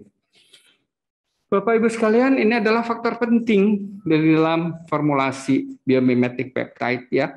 Pertama, kita harus tahu solubilitasnya, ya, water based, oil based, sehingga penetapan vaksin mixing itu akan mudah dilakukan. Kita harus tahu pH-nya. Kalau kita menggunakan multipeptide, yang satu asam, yang satunya basa, apa jadinya nanti, ya, seperti itu. Polaritas ionik juga penting, prosesnya dingin atau panas, delivery system yang akan dipakai. Kalau dia dalam bentuk drone teknologi, kapan kita harus memasukkannya, dan kemudian kombinasi bahan-bahan lainnya, ya. Nah, solubilitas dan kombinasi bahan lainnya ini harus diperhatikan betul, ya. Kalau yang water soluble, cobalah gunakan bentuk serum misalnya, atau krim yang mengandung banyak pelembab seperti hyaluronic acid. Karena sifat leave on ini yang kita perlukan pada produk-produk yang mengandung biomimetic peptide agar bisa penetrasi atau diabsorpsi dengan baik. Nah, kemudian bahan-bahan yang lain harus dipilih dengan bijak, ya. Dia boleh dikombinasi dengan hyaluronic acid, antioksidan, vitamin C, niacinamide, gitu, ya. Tapi hati-hati kalau kita menggunakan 2 produk yang memiliki sifat yang agak berbeda, ya. Misalnya dengan alfa hidroksi, itu peptidanya menjadi kurang efisien dalam efikasinya. Kemudian polaritas asam basanya atau anionik kationiknya ini juga kita harus perhatikan betul. Kalau peptidanya hidrofobik atau yang netral atau yang ampofilik dan sebagainya, itu kita harus perhatikan dalam hal untuk pelarutan bahan-bahan tersebut. Apakah cukup dengan air atau harus menggunakan sejumlah kecil pelarut organik, ya, seperti DMSO, isopropanol dan sebagainya, ya. Nah, kemudian dalam proses spesifik ini kita coba mengingat kembali integritas dari kulit, ya. Pendekatan formulasinya itu didasarkan dengan memberikan kombinasi yang sinergis terhadap fosfolipid, ya. Kalau kita mau microbiome friendly, harus hati-hati kalau menggunakan probiotik ya, karena itu akan menyangkut masalah expiry date dan sebagainya. Sekarang paling banyak dipakai adalah prebiotik dan postbiotik ya. Kemudian NMF, lipid identik kulit, peptida, vitamin dan asam amino. Sebenarnya itu semua merupakan bagian dari skin barrier ya yang harus kita perhatikan. Inilah kunci yang perlu kita pertimbangkan karena interaksi dari kombinasi itu terhadap kulit kita sendiri. Perhatikan gangguan kandungan lipid dari stratum corneum, bagaimana membuat kulit rentan terhadap terjadinya dehidrasi dan iritasi.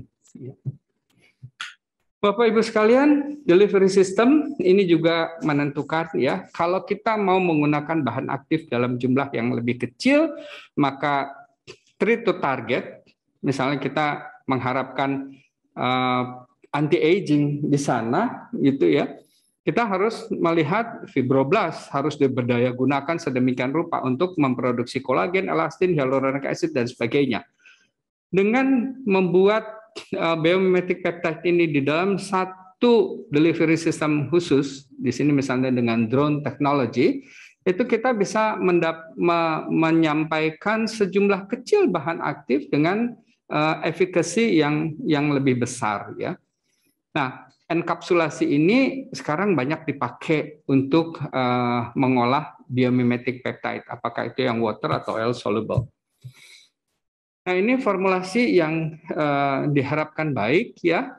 Tentu sekarang ini kita harus sudah melihat ke alam dan kepada diri kita. Mikrobioma atau microbiome itu saat ini demikian tersiksanya dengan banyaknya penggunaan kosmetika yang kurang memenuhi persyaratan untuk mereka ya, mikroflora di kulit kita. Kemudian yang kedua adalah kita harus menjaga kesehatan keratinosit atau sel-sel kulit itu sendiri, mengontrol efek stres pada kulit ya, polutan, make up yang berlebihan dan sebagainya. Kita harus memperbaiki skin barrier ya, the bricks of keratinocyte itu mengurangi proses peradangan misalnya pada akne dan mengembalikan ketidakseimbangan lipid, mengganti faktor pelembab alami atau natural moisturizing factors ya.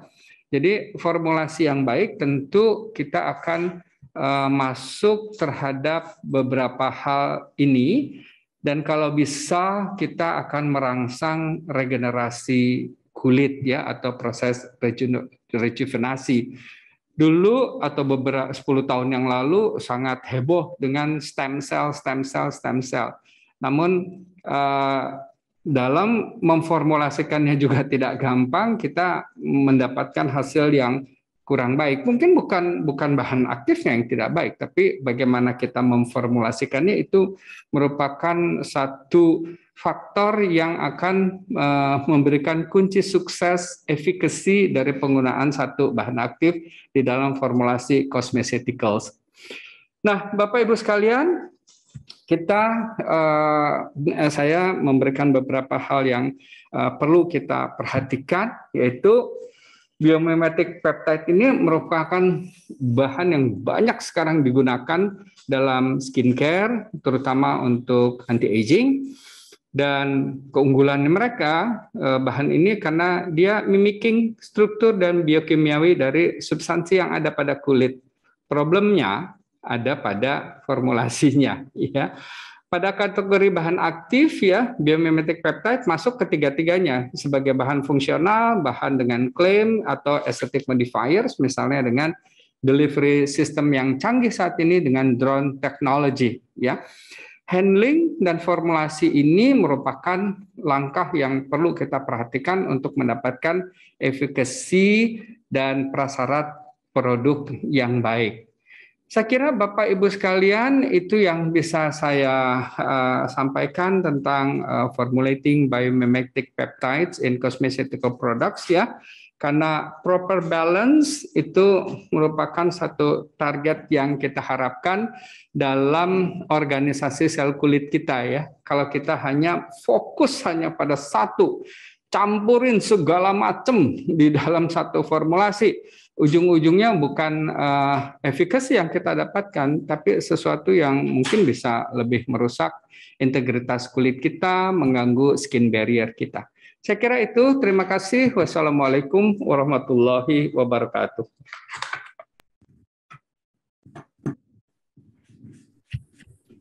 Baik, terima kasih Dr. Yoga atas materi yang disampaikan, sangat menarik dan sangat detail, bahwa bisa kita simpulkan bahwa dalam pengembangan biokosmetikal dengan biomimetic peptide, salah satunya harus dapat memperhatikan keseimbangan pada kulit yang agar mendapatkan hasil yang optimal. Lalu dengan formulasi yang baik harus dapat merangsang proses regenerasi kulit. Dan seperti yang telah disampaikan oleh Dr. Yoga sebelumnya, bahwa terdapat beberapa teknik dalam proses formulasi, seperti diantaranya yaitu dengan drone teknologi maupun encapsulated, seperti itu. Nah, terima kasih sekali lagi Dr. Yoga. Sekarang kita akan masuk ke sesi tanya jawab. Para peserta boleh mengajukan pertanyaan lewat chat box yang ada di bagian bawah jendela Zoom meeting Anda. Saat ini sudah ada beberapa pertanyaan yang masuk.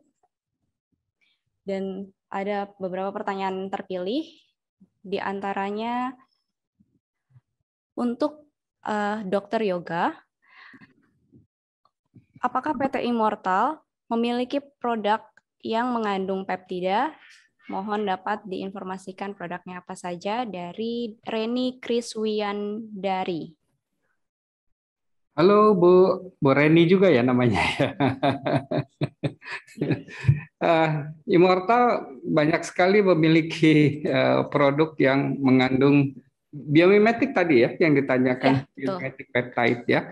Jadi banyak sekali produk-produk kita yang mengandung biomimetic peptide.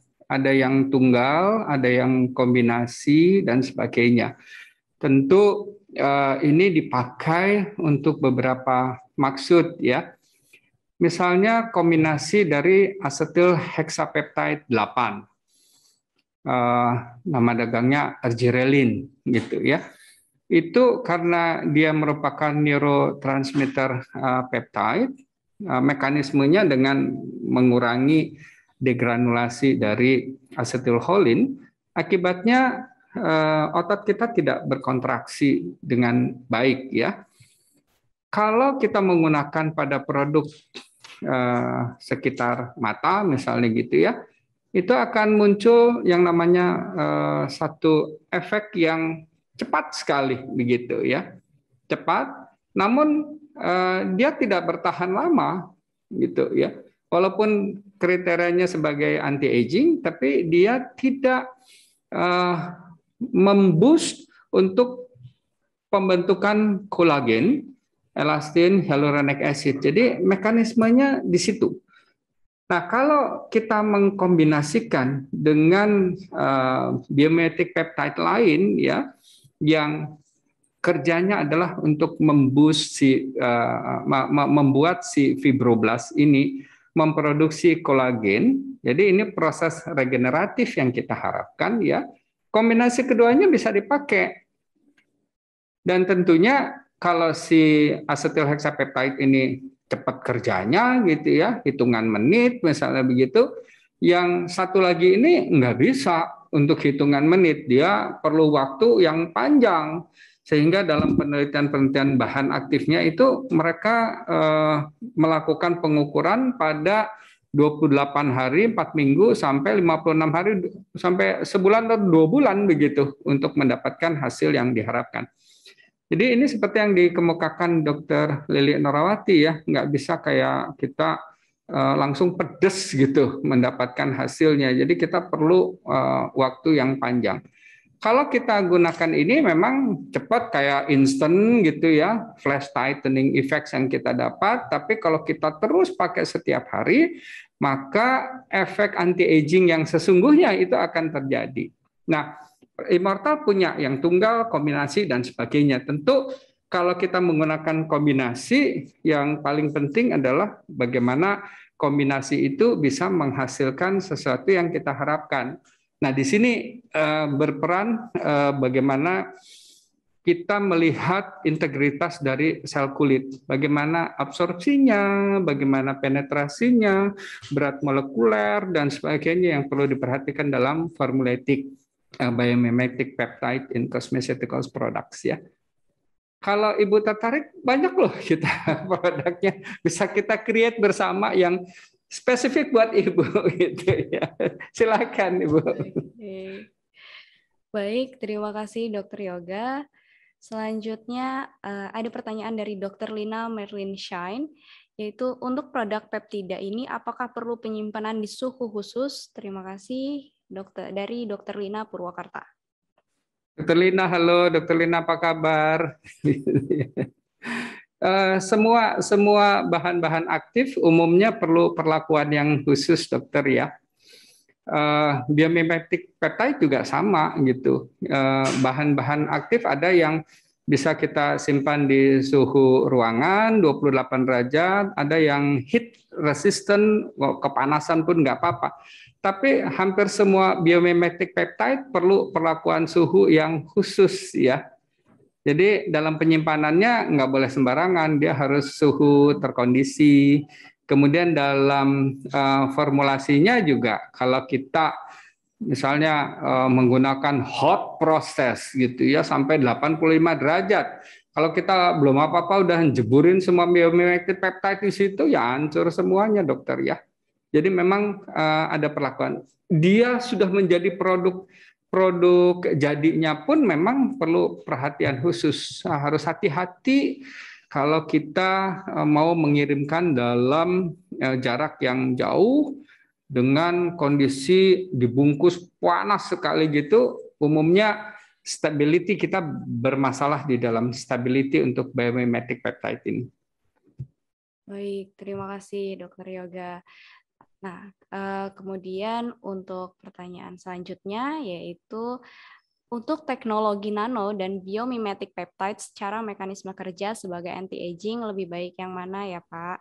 Pertanyaan dari Nur Hidayah Nasution. Bapak Nur Hidayah. Ya. Kalau kita berbicara satu bahan aktif ya, tentu yang kita harus perhatikan bagaimana bahan aktif itu di delivery ke sel targetnya. Sebenarnya itu.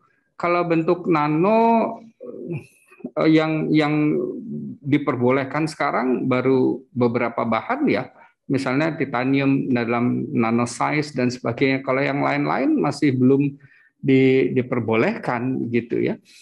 Namun tadi yang saya sampaikan, kalau kita menggunakan satu biomimetic peptide, tentu dokter sudah paham masalah absorpsi ya, apakah ini penetrasi, permeasi, atau masuknya lewat intercellular space dari sel keratinosit atau melalui hair shaft route begitu ya. Jadi kita harus lihat di sana yang berperan adalah berat molekuler ya. Ada rule of 500 Dalton dan sebagainya. Kita harus perhatikan hal yang itu. Kalau oligopeptide mungkin kita bisa dapatkan itu ya. Kalau misalnya dipeptide atau nama dagangnya SYN-AIK gitu, itu 495 dia lewat intercellular space bisa. Nah, kalau dia sebagai anti-aging, tentu yang kita harapkan adalah misalnya fibroblast yang akan mensintesis kolagen dan sebagainya. Dia harus sampai ke sana dan mempengaruhi. Tadi kan definisi biomimetic peptide, struktur dan biokimiawinya atau fungsinya bisa mimicking dan bisa diikat memicu growth factors di sana. Tujuannya adalah seperti itu. Kalau dokter menggunakan yang dengan drone teknologi misalnya gitu ya, dia bentuknya kan kayak kue kelepon begitu ya, kayak kue kelepon tapi ada ligan di permukaannya. Ligan ini dia akan nyangkut di reseptor permukaan, misalnya anti-aging dia akan di reseptor permukaan fibroblast. Segitu dia engage, nyatu begini, itu terjadi endositosis. Dia akan masuk ke dalam sel fibroblast itu, cangkang biopolimernya ini akan dirusak oleh si sel fibroblast, tinggal biomimetic peptide-nya yang dimanfaatkan oleh sel fibroblast untuk membentuk protein-protein, misalnya kolagen, elastin, hyaluronic acid, dan sebagainya. Nah, dengan cara seperti itu, kita harus yakin dulu bagaimana satu bahan aktif ini akan masuk ke sana. Memang betul, Dok, salah satunya adalah size dari molecular weight-nya itu ya. Itu penting sekali gitu. Namun untuk nano kosmetik sampai sekarang masih perdebatannya panjang gitu ya. Apa enggak nanti ini berantem dengan obat drugs gitu yang nano juga gitu, dokter ya. Tapi yang saya tahu titanium dioxide yang nano size particle itu yang di-approve oleh EMEA ya. Kemudian kompli dengan Colipa dan sebagainya untuk masalah safety gitu. Saya rasa itu ya, dokter. Baik, terima kasih Dokter Yoga. Selanjutnya ada pertanyaan untuk Ibu Indira Santi, yaitu dari Riana Triagustin. Untuk glycolic acid topikal sebagai serum maksimal berapa persen ya Bu yang bisa digunakan? Baik, terima kasih atas pertanyaannya. Untuk glycolic acid itu tergantung klaimnya mau kemana. Misalnya sebagai anti akne, bisa dikombin dengan BHA atau beta hidroksi acid, itu salicylic acid. Di sini yang disarankan mungkin tidak terlalu tinggi karena kalau glycolic acid itu sudah di atas 8%, dia sudah bersifat sebagai peeling. Jadi kalau untuk serum mungkin cukup 2 atau 3%. Terima kasih. Baik, terima kasih Bu Indira Santi. Selanjutnya ada pertanyaan lagi untuk Ibu Indira Santi dari Reni Kriswiandari, yaitu bagaimana peran tranexamid acid dan glutathione pada bahan kosmetik yang digunakan untuk mengurangi flek wajah. Terima kasih. Baik, terima kasih. Untuk kedua bahan ini bisa saja digabungkan untuk whitening, bahan whitening, karena keduanya bersifat sinergi. Sama-sama bekerja dengan cara menghambat enzim tyrosinase untuk menghambat terbentuknya melanin. Jadi biasanya kalau untuk tranexamic acid itu dikombin dengan glutathione, keduanya kan bahannya ini cepat teroksidasi. Kita harus menambahkan antioksidan agar kedua bahan aktif ini bisa maksimal efektivitasnya dan tidak mengurangi efektivitasnya dengan terjadinya perubahan warna. Paling itu yang harus diperhatikan. Untuk persentase biasanya tranexamic acid yang umum itu sekitar 2-3% dan untuk glutathione biasanya 0,5 sampai 1%. Itu udah cukup sebagai whitening. Bisa juga dikombin dengan niacinamide ataupun yang lainnya. Demikian. Baik, terima kasih Bu Santi. Berarti bisa dikombinasi dengan niacinamide ya Bu ya. Nah, selanjutnya ada pertanyaan dari Dr. Megawati Wijaya, yaitu pemilihan anti-aging yang cocok untuk kulit bagaimana Ibu Indira? Sulit. Ini dokter pertanyaannya sulit banget ini ya. Yang mana yang cocok begitu ya? Karena anti-aging kan bukan hanya satu bahan dokter yang perlu kita perhatikan, tapi ini menyangkut masalah tadi yang saya jelaskan, skin integrity, struktur dari kulit itu gitu ya. Kalau kita hanya satu biomimetic peptide, kita hanya di situ, kita nggak perhatikan lipidnya, kulit, bagaimana natural moisturizing factors di situ ya. Karena NMF kan ada asam amino, ada lactic acid di sana, ada PCA, ada ceramide dan sebagainya ya. Kalau kita hanya di amino acidnya aja, itu terjadi imbalance, dokter. Ya. Jadi imbalance tidak akan menyebabkan kita mendapatkan hasil yang diharapkan untuk misalnya rejuvenasi atau anti-aging ini ya. Tadi kalau dokter perlu yang instan, pakailah asetil hexapeptide 8 misalnya begitu, itu instan. Kemudian kalau mau panjang, pada saat dokter meminta yang lain, misalnya oligopeptide 2, misalnya begitu ya, atau tripeptide tripeptide ya, misalnya untuk yang sekitar mata yang dikemukakan Dokter Lili, matrixil tadi begitu ya. Kalau itu mau dikombinasikan, jangan lupa kita harus perhatikan bagaimana dengan hyaluronic acid misalnya begitu. Nah, hyaluronic acid ini juga perlu diperhatikan di dalam bahan baku untuk hyaluronic acid ini banyak sekali macamnya, gitu ya. Ada yang cross polimer, ada yang lain dan sebagainya, ada yang dalam bentuk garam, sodium dan sebagainya. Dan berat molekulnya juga berbeda-beda sekali. Apakah ini yang small molecular weight hyaluronic acid, medium atau large gitu. Kalau kita mengkombinasikan ini, kalau kita mau agak nembus, kita pakai yang low molecular weight. Tapi sebagai humektan, untuk kita menahan transepidermal water loss, misalnya begitu, pakailah hyaluronic acid yang molecular weight-nya besar, begitu, yang di atas 1.500, begitu ya. Dan ini kalau kita combine, tentu akan memberikan manfaat yang lebih besar lagi, gitu ya. Sehingga yang baik adalah yang kita bisa melakukan restorasi, regenerasi dari satu produk. Untuk mendapatkan ini tentu tidak ada pilihan lain, dokter. Kalau kita sebagai dokter ya, Dokter Mega, tentu harus melakukan satu uji. Ingat yang kita dapatkan dari supplier itu adalah uji terhadap bahan dia. Bahan dia saja. Misalnya Biomimetic A terus dibikinkan dalam satu bentuk krim, dipakai, kemudian dia lakukan uji in vivo, uji klinis begitu. Tapi kalau dokter udah menambahkan niacinamide di dalamnya, ada hyaluronic acid, ada yang lain-lain, kita nggak bisa pakai lagi data itu kan. Jadi kita harus kembali melakukan uji klinis di sana untuk mendapatkan hasil yang terbaik.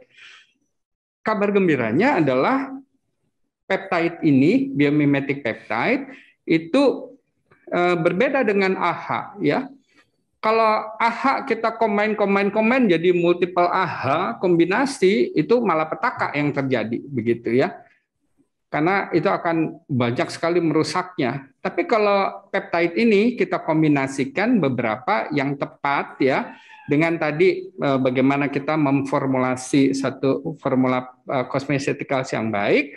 Tentu penelitian yang ada, walaupun belum evidence based begitu ya, itu memberikan hasil uji yang bagus sekali ya.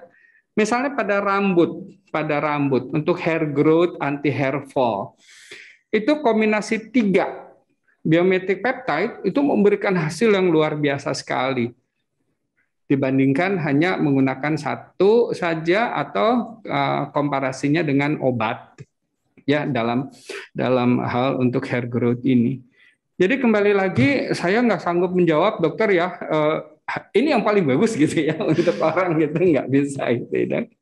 Mohon maaf ya dok, terima kasih. Baik, terima kasih dokter Yoga. Kemudian ada beberapa pertanyaan dok untuk dokter Lili yang memang sebelumnya dokter Lili sudah meninggalkan acara karena harus ada keperluan lainnya. Tapi ada pertanyaan Dokter Lili, yaitu apakah pola makan akan mempengaruhi proses aging?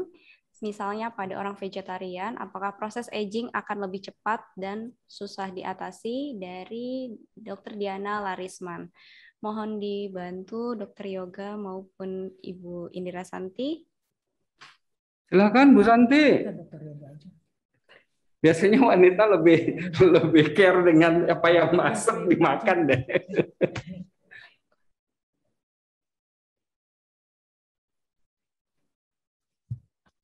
Baik, selanjutnya kita akan coba pertanyaan lain, yaitu dari Rizka Devitasari, yaitu peptide biomimetik disebutkan dapat digabungkan dengan bersamaan teknik-teknik lainnya.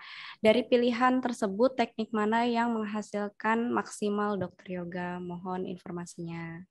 Saya nggak praktek untuk kombinasi ya. Namun kalau kita gunakan misalnya iontophoresis gitu ya, ini kan mekanisme iontophoresis lewat electropropulsion dan elektroosmosis. Itu akan membantu apakah yang berat molekulnya agak-agak berat itu bisa dimasukkan dengan secara lebih aktif begitu ya, dibandingkan hanya dengan absorpsi atau proses difusi biasa atau gimana gitu. Jadi saya bukan ahlinya untuk menjawab yang mana yang akan lebih bagus ya kalau misalnya kita pakai dimasukkan dengan cara-cara tertentu dalam hal penggunaan tools ya untuk yang seperti itu. Mungkin kita akan sampaikan nanti ke Dr. Lili ya yang punya pengalaman banyak untuk kombinasi pemakaian cosmeceuticals gitu dengan berbagai modalitas ya, dengan modalitas atau alat-alat. Nanti kita sampaikan ke yang bertanya ya. Baik. Atau mungkin ke seluruh peserta juga bisa. Baik, terima kasih Dr. Yoga. Untuk pertanyaan Dr. Lili akan disampaikan langsung kepada Dr. Lili dan akan dijawab secara offline. Dan sebagai pertanyaan terakhir untuk Ibu Indira Santi dari Yunita Rahayu, yaitu untuk penggunaan sunscreen, apakah perlu diaplikasikan berulang dalam sehari, maksimal berapa kali pengaplikasian? Terima kasih. Baik, terima kasih. Itu tergantung dari nilai SPF yang ada dari produk sunscreen tersebut. Misalnya untuk sunscreen dengan SPF 15. Biasanya kulit normal itu terpapar sinar matahari tanpa menggunakan sunscreen itu 10 menit. Jadi kurang lebih bila kita menggunakan sunscreen dengan SPF 15, artinya kulit kita akan terlindung dari sinar matahari selama 10 kali 15, yaitu 150 menit. Jadi kurang lebih 2,5 jam. Jadi pada saat 2,5 jam kemudian kita bisa memberikan sunscreen lagi, seperti itu. Baik, terima kasih Bu Santi. Nah, masih banyak pertanyaan yang ada di chat box dan akan kita jawab secara offline. Berhubung waktu dan tempat kita terbatas, maka seluruh pertanyaan yang sudah dijawab oleh pembicara dari sesi tanya jawab ini kita close ya. Terima kasih kepada para pembicara, yaitu Dr. Lili Norawati, Dr. Yoga, dan Ibu Indira Santi atas waktu dan materinya yang sangat bermanfaat untuk kita semua. Baik, sebelum mengakhiri acara, saya mau mengingatkan sekali lagi bahwa seluruh peserta berhak mendapatkan voucher belanja senilai Rp75.000 untuk produk dengan 3 brand sekaligus. Caranya mudah, hanya dengan memfollow akun Instagram @amarantinIndonesia, @amarantinofficial, @terranatura.official, dan @riyadicosmetic. Lalu screenshot untuk bukti bahwa sudah memfollow akun tersebut dan DM ke masing-masing akun Instagram tersebut untuk mendapatkan vouchernya. Oke, tak terasa waktu sampai di sini sudah di penghujung acara webinar Cosmobiot bersama PT Juara Kreatif Indonesia dan Immortal Group. Jangan lupa untuk cek terus Instagram @cosmobiotindonesia dan @immortal.id.official untuk informasi mengenai webinar yang nggak kalah seru nantinya. Apabila nanti Bapak dan Ibu ada pertanyaan dan ingin diskusi lebih lanjut terkait dengan pengembangan produk, bisa melalui kami di Juara Kreatif Indonesia. Saya pamit undur diri, sampai jumpa di webinar berikutnya. Acara saya kembalikan pada MC.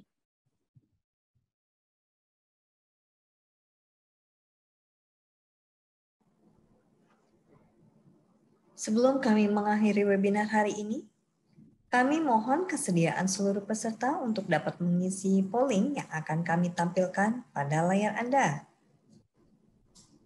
Polling pertanyaannya adalah sebagai berikut. 1. Menurut Anda, apakah webinar ini memberikan informasi dan manfaat untuk Anda? 2. Menurut Anda, apakah informasi yang disampaikan oleh pembicara sudah sesuai dengan tema webinar? 3. Jika kami menyelenggarakan webinar berikutnya, apakah Anda akan berpartisipasi kembali?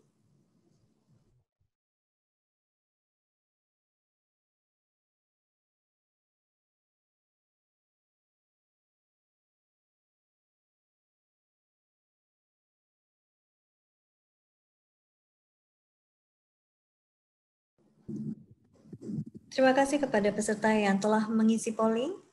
Kami informasikan kepada seluruh peserta, jangan lupa follow sosial media kami untuk mengetahui update terbaru dari industri kecantikan di Cosmo Beauty Indonesia Instagram @cosmobeautyindonesia, Cosmo Beauty Indonesia Facebook @cosmobeautyindonesia, Cosmo Beauty Indonesia website di www.cosmobeautyasia.com/indonesia/ serta YouTube di Cosmo Beauty Indonesia. Serta follow juga PT Juara Kreatif Indonesia di website www.juarakreatif.co.id dan PT Immortal Cosmedica Indonesia Instagram @immortal.id.official dan website di www.immortal.co.id. Demikian webinar hari ini telah usai. Terima kasih kepada moderator dan pembicara yang telah memberikan informasi pada webinar hari ini. Semoga bermanfaat bagi kita semua. Terima kasih juga kami ucapkan kepada seluruh peserta yang telah berpartisipasi. Sampai jumpa lagi di webinar mendatang. Stay safe and healthy.